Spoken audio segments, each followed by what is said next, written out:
मेरा नाम सरिता है। शादी के बाद मेरा पति मुझे मेरी मम्मी के घर नहीं जाने देता था। वजह ये थी कि एक बार मेरी मम्मी ने मेरे पति को कपड़ों का ताना दे दिया था, जिस पर मेरे पति ने बहुत गुस्सा दिखाया था। जबकि मेरी मम्मी ने उसी वक्त मेरे पति से यानी अपने दामाद जी से माफ़ी भी मांग ली थी, मगर मेरे पति ने अपना दिल साफ नहीं किया था। उनके दिल में तो ये बात थी ही। अब मेरी मम्मी तो मुझसे मिलने आती जाती थी, मगर मेरा पति मुझे उनके घर ना ले जाता था। फिर एक दिन ऐसा कुछ हुआ कि सब कुछ बदल गया। मैं उन दिनों प्रेग्नेंट थी और हमारे यहाँ एक बड़ी अच्छी रस्म है कि जब भी किसी लड़की के यहाँ उसका पहला बच्चा होता है तो ससुराल वाले उसे मायके जाने की इजाज़त देते हैं। ऐसा नहीं है कि वो ससुराल वालों के लिए कोई बोझ होती हैं या फिर ससुराल वाले उसे अपने साथ नहीं रखना चाहते। बस ये हमारे यहाँ की एक रस्म है। जैसे बाकी रस्म होते हैं वैसे ही ये भी, जिसे बहुत अच्छा समझा जाता है। मेरे यहाँ भी जब पहले बच्चे की प्रेगनेंसी हुई तो मेरी मम्मी मेरे ससुराल में आकर मुझे मायके ले गई। मम्मी बोली, मैं तेरा अच्छे से ख्याल रखूँगी। ससुराल फिर तो ससुराल होता है, तू यहाँ कैसे रहेगी? मेरे यहाँ तेरी प्रेगनेंसी आसानी से गुजर जाएगी। मैं मम्मी की बात से सहमत थी। तभी पति से इजाज़त मांगी तो उन्होंने भी खुशी खुशी इजाज़त दे दी। मैं हैरान हुई थी कि आज बिपुल को क्या हो गया, और खैर मैं इस बारे में ज़्यादा ना सोचते हुए मैं बहुत खुश होकर अपनी मम्मी के साथ अपने मायके चली गई। वहाँ जाकर पूरी प्रेगनेंसी मम्मी ने मेरी बहुत सेवा करी, बहुत ख्याल रखती थी मेरा। फिर जब मेरे बेटे का जन्म हुआ तो मुझे ढेरों बधाई और अपने सारे रिश्तेदारों से ढेरों सारा प्रार्थनाओं के साथ मैं अपने मायके से दोबारा ससुराल आ गई। उन दिनों में मुझे अपने पति की बहुत याद आती रही, लेकिन वो कभी भी मुझसे बात नहीं करते और ज़्यादातर वो बहुत बिजी रहते थे। मैं उनकी इस आदत से तंग भी थी, मगर फिर समझदारी से काम लेते हुए कभी उनसे शिकायत नहीं किया कि शायद वो बिजी होंगे। वैसे भी मर्द जब उनकी औरतें प्रेग्नेंट हो जाती हैं तो उसमें कम दिलचस्पी दिखाते हैं। खैर आज पूरे 3 महीने के बाद जब मैं घर में वापस आई तो मेरे घर का नक्शा ही बदला हुआ था। ससुराल में सास और ननद का रवैया मेरे साथ पहले से अच्छा हुआ था। मैं ये सब देखकर सोच में पड़ गई, लेकिन आज तो सब कुछ झुक झुक कर मुझे नमस्ते किए जा रहे थे। मैं समझी कि शायद वो मेरे बेटे की पैदाइश की खुशी में हैं, क्योंकि अक्सर सास ससुर ज़्यादा बेटे वाली बहू को ही पसंद करते हैं। लेकिन फिर मुझे घर में जब घुसी तो अंदाज़ा हुआ कि ये इज्जत और झुक झुक कर नमस्ते करना, इतना प्यार से बर्ताव करना सिर्फ मेरे बेटे की वजह से नहीं है, बल्कि घर की बदलती हुई हालात भी है। पहले मेरी ननद मेरे घर आकर जो मुंह बनाती थी, अब मेरे घर को रस भरी निगाहों से देखती। मेरे पति ने मुझे घर से मायके जाने के बाद तो जैसे कोई जादू कर दिया था। हर चीज़ बड़ी तरीके से रखी हुई थी और कमरे में फर्नीचर भी नया डलवाया गया था। मैं ये सब देखकर खुद यकीन नहीं कर पा रही थी कि विपुल कब से ऐसे हो गए कि मुझसे बिना पूछे, मुझे बिना बताए कहीं नहीं जाते थे और घर की तो जैसे काया ही पलट कर रख दी थी और मुझे भनक भी नहीं होने दिया। अपने पति को कुछ भी बताना भी नहीं सही समझा।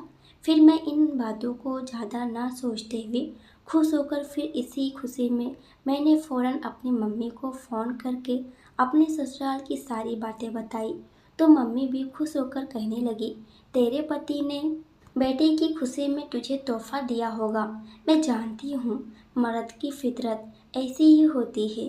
बेटा पैदा होने पर वह अपनी बीवी से बहुत खुश होते हैं। अब तुम उस खुशी की कदर करो और अपने पति की इज्जत पहले से भी बढ़कर करना, क्योंकि वो तुम्हारा ख्याल रखता है। मम्मी की बात पर पूरा पूरा अमल करते हुए मैं अपने विपुल का बहुत धन्यवाद किया। मुझे लगता था कि वो बेटे की खुशी में पिछली सब बातें भूल गए हैं। नंदे और सास मेरी सेवा में लगी रही। उन्होंने मुझे बिस्तर से उतरने नहीं दिया। शाम के तकरीबन 5 या 6 बजे मैं अपने कमरे से निकलकर अपने बाथरूम की तरफ जाने लगी तो मेरे पति ने मुझे वहां जाने से रोक दिया और बोले, फ़िलहाल तुम ये बाथरूम इस्तेमाल मत करो और हाँ, ये बेड की चादर भी चेंज मत करना। ये सब मैं तुम्हारे भले के लिए ही कह रहा हूँ। विपुल की बात सुनकर मैं हैरान हो गई कि मैंने पूछा तो फिर मैं कौन सा बाथरूम इस्तेमाल करूं? मेरे सवाल पर विपुल कुछ गिन कर बोले, कल तुम्हारे बच्चे की पैदाइश को 40 दिन हो जाएंगे। कल से तुम यहाँ जा सकती हो। फिलहाल तुम मम्मी वाले बाथरूम में चली जाओ। उनकी बात सुनकर मैं बिल्कुल हैरान हो गई। उनको भी बड़ी गहराई से बातों का ध्यान था, मगर यहाँ जाने से भी मुझे क्यों रोका, उस बात की मुझे समझ नहीं आई थी और मैं बेड की चादर चेंज क्यों नहीं करते। फिर उस रात मैंने अपनी सास का बाथरूम ही इस्तेमाल किया। उन्होंने भी पूरा पूरा ध्यान रखा और मुझे किसी चीज़ की रोक टोक नहीं दिखाई।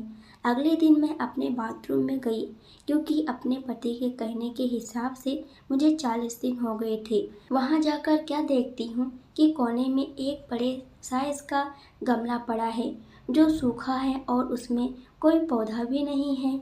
मुझे ये देखकर बड़ी हैरत हुई कि यहाँ ये गमला रखने की क्या तुक बनती है। फिर मैंने सोचा शायद मैं इतने दिनों के बाद घर आई थी। मैंने उस बारे में सास को कुछ ना कहा और ना ही अपने पति को बताया। मैंने सोचा कि अच्छी भली हो जाऊंगी, घर की सफाई करूंगी तो इन चीज़ों को खुद ही ठिकाने लगा दूंगी। मगर शाम को मेरे पति ने खुद ही मुझसे उस गमले के बारे में बात करना शुरू कर दी। देखो सरिता, तुमने वो गमला तो देखा होगा जो मैंने बाथरूम में रखवाया है। ये किसी खास मकसद के लिए यहाँ रखा है। उसे वहाँ से हटाने की कोशिश मत करना। और दूसरा ये कि मैं जब तक बेड की चादर चेंज करने का ना कहूँ तुम वो चादर चेंज नहीं करोगी। विपुल की बात सुनकर मैं हैरान हुई और पूछने लगी कि बाथरूम में गमला रखवाने की क्या वजह है। आप मुझे बताएं ताकि मैं उसे अपनी जगह से ना हटाऊं, वरना तो ये बहुत बुरा लग रहा है। घर में मेहमान आते हैं, उनको तंगी तकलीफ होगी, अच्छा नहीं लगता। मेरी बात पर विपुल एकदम से गुस्से में आ गए। खबरदार, जो उस गमले के बारे में एक भी लफ्ज़ बोला उसे यहाँ से हटाओगी तो तुम्हारा अपना ही नुकसान होगा। बता दूं, तुम फिर कभी माँ नहीं बन पाओगी। अपने पति की इस बात पर मेरे दिमाग में हजारों सवाल उभरने लगे थे।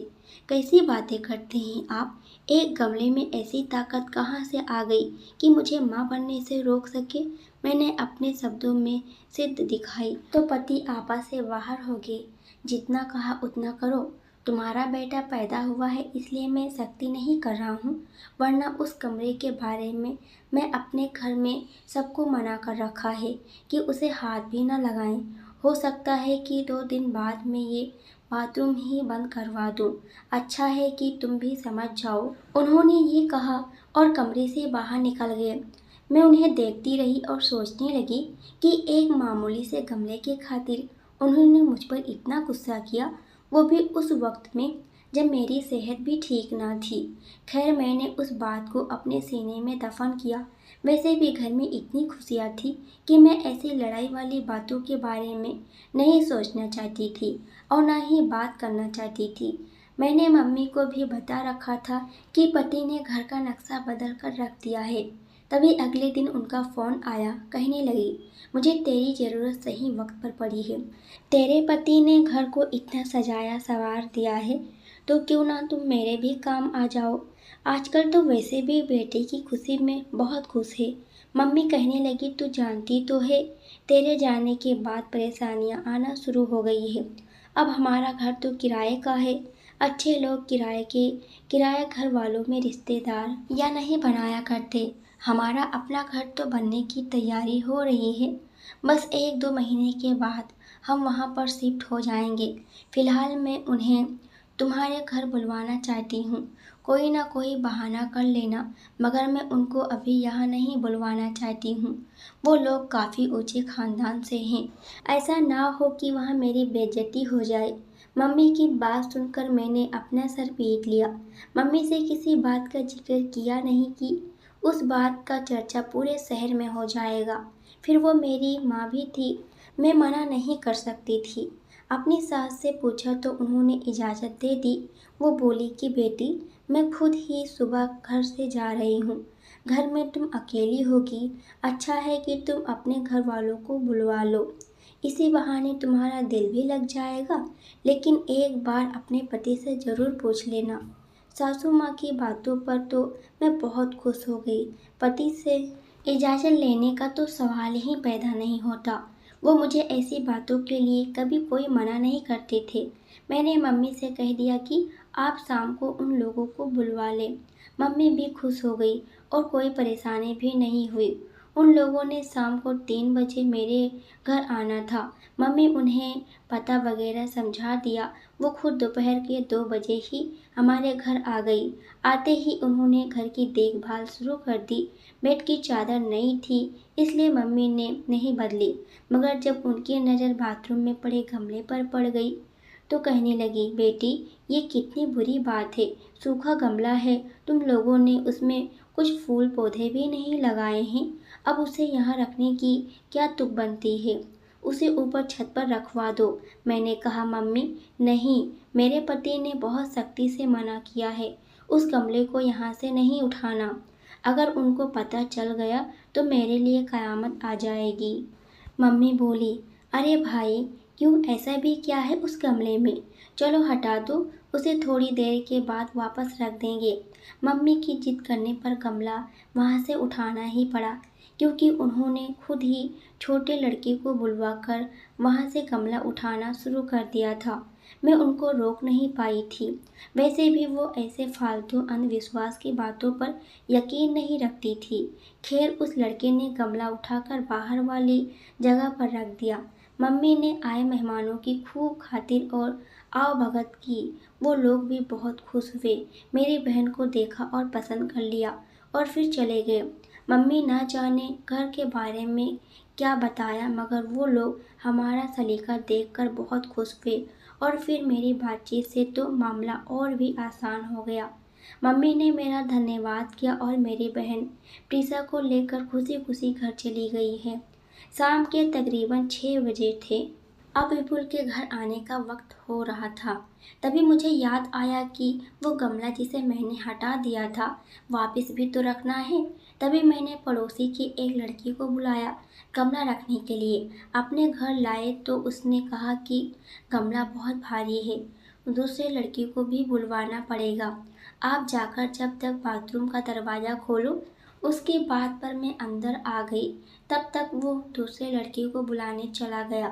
मैंने आकर दरवाज़ा खोला तो मेरी नज़र सामने उखड़ी हुई टाइल पर पड़ी, जहाँ से गमला उठाया गया था। यह देखकर मैं हैरान हो गई कि टाइल कैसे उखड़ गई थी। हालांकि बाथरूम की टाइल एक काफ़ी मजबूत होती है। उनमें एक खास किस्म का मसाला लगाया जाता है, जिससे फर्श के साथ चिपक जाती है। मगर ये टाइल बिल्कुल उखड़ी हुई पड़ी थी। मैंने उसे दोबारा वहाँ रखने की कोशिश की तो ऐसा महसूस हुआ जैसे नीचे कोई चीज़ पड़ी है। मजबूरन मैंने टाइल हटाकर देखा तो एक काले रंग का थैला पड़ा था। मैंने उसे शक मारे उठाया, देखा तो उसमें कोई गोल गोल चीज़ थी। मैंने उस थैले को खोला। थैला खुलने पर मेरी नज़र जले हुए काले अखरोट पर पड़ी, जो अलग अलग धागों के जरिए आपस में जुड़े हुए थे और उन्हें उसमें बड़ी एहतियात से रखा गया था।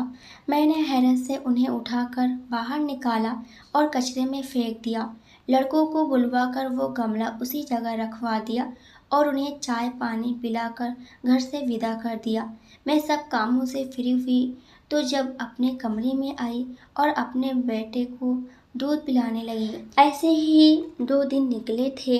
मैं अपने बेटे को अपने रूम में सुलाकर रूम से बाहर आ गई, घर के कामों को समेटने लगी। ये सब करते हुए काफ़ी टाइम भी हो चुका था। इतने में मेरा बेटा भी उठ चुका था और वो रो भी रहा था। मैं उसकी आवाज़ सुनी, सब छोड़ छाड़ कर भागे तो देखा मेरा बच्चा रो रो कर बेहाल हो चुका था। मैंने उसे उठाकर सीने से लगाया, सोचा कि शायद भूख लगी होगी। मैंने जल्दी से दूध बनाया और उसे देने लगी, मगर उसका रंग पीला पड़ गया। यह देखकर मैं परेशान हो गई। मैंने जल्दी से अपने पति को कॉल की। वो मुझ पर चिल्लाने लगे, ज़रूर तुमने ही कोई गलती की होगी, वरना हमारे बच्चे को कुछ नहीं हो सकता। अब सब्र करो, मैं घर आता हूँ। उसी वक्त मेरी सास भी घर आ गई। उन्होंने जो बच्चों को देखा तो वो भी रोने लगी। बोली, ये तो कोई और ही मामला लगता है। जल्दी से विपुल को फ़ोन करके बुलाओ, घर आए। घर आते ही तो हम उसे अस्पताल लेकर जाएंगे। मेरे पति ने हाल ही में गाड़ी ली थी। उस गाड़ी में हम लोग बाहर आते जाते थे। हम घर की औरतों को अकेले बाहर निकलने की इजाज़त नहीं थी, इसलिए हम विपुल का इंतज़ार करने के लिए। उनको आते आते आधा घंटा हो गया था, क्योंकि ट्रैफिक जाम था। काफ़ी देर के बाद जब वो घर पहुँचे तो घर में अफरा तफरी मची हुई थी। मेरी ननद तक को भी पता हो गई थी। हम जल्दी से अपने छोटे बच्चों को लेकर अस्पताल पहुँचे। वहाँ उसे इमरजेंसी में दाखिल करवा दिया गया। मेरे बच्चे को खून की कमी हो गई थी।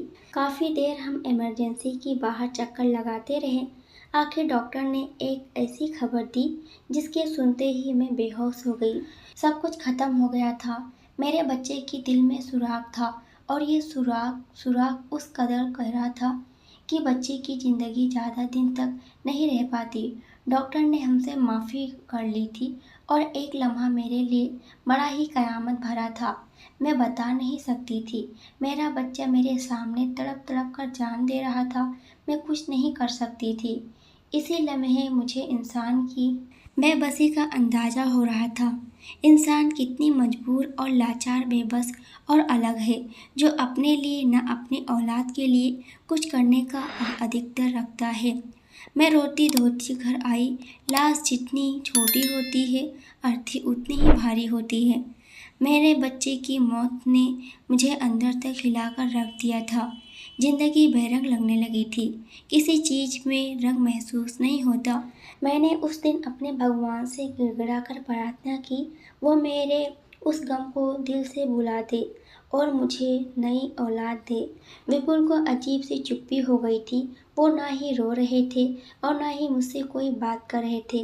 उनका ये रवैया अजीब सा था। कम से कम मुझे उनसे हमदर्दी की उम्मीद तो थी, मगर उन्होंने तो एक लफ्ज़ न कहा। और उस वक्त मुझे सबसे ज़्यादा अपने बच्चों का गम था, इसलिए मैंने उस बात का नज़रअंदाज कर दिया। लेकिन जब हालात ज़्यादा बिगड़ने पर आए तो मेरे पति का ये रवैया मुझे बहुत ज़्यादा महसूस होने लगा। वो मुझे खजाने वाली नज़रों से देखते, ऐसा लगता जैसे वो किसी बात पर मुझसे नाराज़ है। मैं उनसे पूछती, मगर वो कुछ न बताते। आखिरकार एक दिन उन्होंने गुस्से में मुझ पर चिल्लाना शुरू कर दिया। उनकी आवाज़ काँप रही थी। मेरे बच्चों को तुमने मारा है। उनकी बात सुनकर मेरी आंखों से आंसू बहने लगे। मैंने क्यों मारा है? एक माँ अपने औलाद को क्या कभी ऐसा करेगी, चाहे वो कैसी भी हो? मैं कोई उसकी दुश्मन थी? माँ थी। उसकी इतना ही दुख मुझे भी है जितना आपके दिल में है। अगर तुम वहाँ से गमला ना हटाती तो आज हमारा बच्चा हमारे सामने खेल रहा होता। और सुनो, अब तुम कभी माँ नहीं बन सकती हो। उन्होंने सफाई से कह दिया। ऐसा क्यों कह रहे हैं? औलाद देना ऊपर वाले का काम। जिसने पहले दिया वो दोबारा भी देखा। खुद के लिए ऐसी बातें मत करो, मैंने अपने दिल को संभालते हुए कहा। तभी विपुल बोले, सरिता, तुमने जो काम कर दिया है ना, उसके बाद न तुम कभी औलाद पैदा कर सकती हो और न कभी तुम्हारे औलाद जिंदा होंगे। ये बात मुझसे लिखवा कर ले लो। मैं अपने पति की इस बात पर बिल्कुल हैरान और परेशान हो गई, क्योंकि ऐसी क्या वजह है और आप इतने विश्वास के साथ कैसे बोल सकते हैं। मैंने डरते हुए उनसे पूछा था, तुम्हें यकीन नहीं आता तो मेरी कहानी सुन लो। तुम मुझसे बहुत लड़ाई करती थी कि मुझे घर के खर्चे पूरे नहीं होते। एक बार तुम्हारी माँ ने मुझे कपड़ों का ताना भी दे दिया था और कहा था कि मेरी बेटी तुमसे शादी करके खुश नहीं है। तभी मैंने एक फ़ैसला किया था और फिर उस फैसले पर अमल करते हुए मुझे ज़्यादा देर नहीं लगती थी। मैंने तुमको कहा था, मैं ये दुनिया तुम्हारे कदमों में ढेर कर दूँगा। और तुम मुझ पर हंसती थी, मेरा मजाक उड़ाती थी। मगर मैंने बुराई वाली हर चीज़ को अपनों से दूर कर डाला, सिर्फ तुम्हारे बारे में सोचता था। एक दिन ऑफिस में आते हुए मुझे एक आदमी मिला है। आदमी गैर मामूली सा लग रहा था। उसने मुझसे कहा कि मेरे घर के हालात इसलिए बुरे हैं क्योंकि मेरे ऊपर काला जादू करवाया गया है। इसकी वजह से मुझ पर औलाद की खुशियाँ बंद है। मैंने कहा कि तुम कैसे कर सकते हो? तब उसने मुझे तुम्हारे खानदान के हर एक आदमी का नाम बताया और बड़े डिटेल से बताई थी। फिर उसकी बात सुनकर तो मेरा दिमाग चकरा कर रह गया। मैं उस आदमी की बातों में आ गया। उसने मेरे बाजू पर एक काले रंग का निशान लगाया और बोला, अगर तुम्हारे हाथ पर जलन हो तो समझ जाना कि वाकई तुम पर जादू किया गया है और उसका तोड़ करने के लिए तुमको मेरे पास आना होगा। मैंने उस पर यकीन कर लिया। मैं उसके साथ उसके घर गया। उसने मुझे काफ़ी सारे पैसे भी लिए। मैं उसकी बातों से पहले ही इतना दिलचस्प लेने लगा था कि उसकी बात पर बिना सोचे समझे यकीन कर लिया। उसने मुझसे अच्छे खासे रुपये लिए और कहा कि अब मेरे हालात सुधर जाएंगे। उसने मुझसे एक नई चादर मंगवाई और उस पर कुछ पढ़कर दिया और कहा, ये चादर अपने बेड पर बिछा दो और जो अखरोट तुम्हें कमरे के नीचे से मिले हैं वो भी उस आदमी ने मुझे पढ़कर दिए थे। मुझे उस आदमी ने बताया था कि अखरोट घर के किसी ऐसे कोने में रखना जहाँ पर भगवान का नाम ना लिया जाए। मुझे उससे बेहतर जगह और कोई नहीं लगा, सो मैंने बाथरूम में उन्हें दफन कर दिया और ऊपर एक गमला रख दिया। अगर तुमसे सब्र नहीं हुआ, तुमने वो गमला उखाड़ कर उन अखरोट को न जाने क्या किया। उसी वजह से हमारे घर में मुसीबतें आई हुई हैं। तुमने मेरा सारा का सारा काम बिगाड़ दिया। कितनी मेहनत से मैंने ये सब किया था। अपने पति की ये बातें सुनकर मैंने अपने सर पकड़ लिए। मैं बोली, विपुल, आपको लगता है कि उस आदमी ने आपके साथ सच बोला है? मैंने उनको समझाने की कोशिश की। देखा तो वो बोले, हाँ तो और क्या, तुम देख लेना, हमारी औलाद नहीं होगी। उनकी ये बातें सुन के मैं कानों को हाथ लगाने लगी। विपुल, भगवान के लिए ऐसी बेहुदा बातें मत करो। तुम भी पढ़े लिखे हो और मैं भी इतनी पढ़ी लिखी हूँ, फिर इन सब बातों में क्यों आ रहे हो? मैं शर्त लगाकर कहती हूँ कि ये सब झूठ है और वो आदमी धोखेबाज है, आपको बेवकूफ़ बना गया। ऐसा कभी भी नहीं हो सकता। अगर आपको यकीन नहीं है तो आप डॉक्टर के पास चले। हमारे बच्चे के साथ जो हुआ वो एक हादसा था। लेकिन आप जो कह रहे हैं सरासर झूठ है और ये फ्रेब बातें हैं। मैंने अपने पति को समझाया तो उन्होंने मेरा चेकअप एक लेडी डॉक्टर से करवाया और डॉक्टर ने बताया कि मैं बिल्कुल ठीक हूँ, मैं अब भी माँ बन सकती हूँ। और रही बात बच्चे की, तो वो दूध की खराबी की वजह से अपनी जान की बाजी हार गया था। हमारे देश में मिलावटी हर जगह होती रहती है, तो इस तरह से दूध में कुछ अजीब सी पदार्थ मिलाकर बेचा जाता है और ये एक आम सी बात है। मगर हर माँ बाप की मजबूरी है और ऐसी वाहियात बातों में बिल्कुल भी मत आओ। जब सारा सच खुलकर मेरे पति के सामने आया तो उन्होंने उसी वक्त अपने किए की माफ़ी मांगी। आइंदा वो कभी भी इस तरह की बातों पर यकीन नहीं करेंगे। और मुझे दोबारा से फिर एक बेटा हुआ।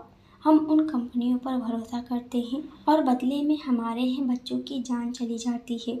अगर आपको यकीन नहीं है तो आप इस बारे में खुद जांच कर सकते हैं। इस कहानी के माध्यम से मेरा आप सभी माता पिता से निवेदन है कि कभी भी अपने बच्चों को अपने घर में बनाई हुई चीज़ों ही दें, बाहर की चीज़ों पर ज़्यादा विश्वास ना करें। जो जैसे अपने छाती से ही दूध पिलाएं, माँ के ही दूध दें। बच्चों की हर चीज़ पर गहराई से ध्यान दें। आपके हालात जितने भी बुरे हो जाएं या कितने भी अच्छे हो जाएं, कभी भी अपने रास्तों से मत भटको। दोस्तों, ये वीडियो आपको कैसी लगी? इस वीडियो के बारे में आपकी क्या राय है? कमेंट करके ज़रूर बताइएगा। वीडियो पसंद आई हो तो लाइक ज़रूर करना। अगर आप हमारे चैनल पर नए हो तो चैनल को सब्सक्राइब ज़रूर कर लेना।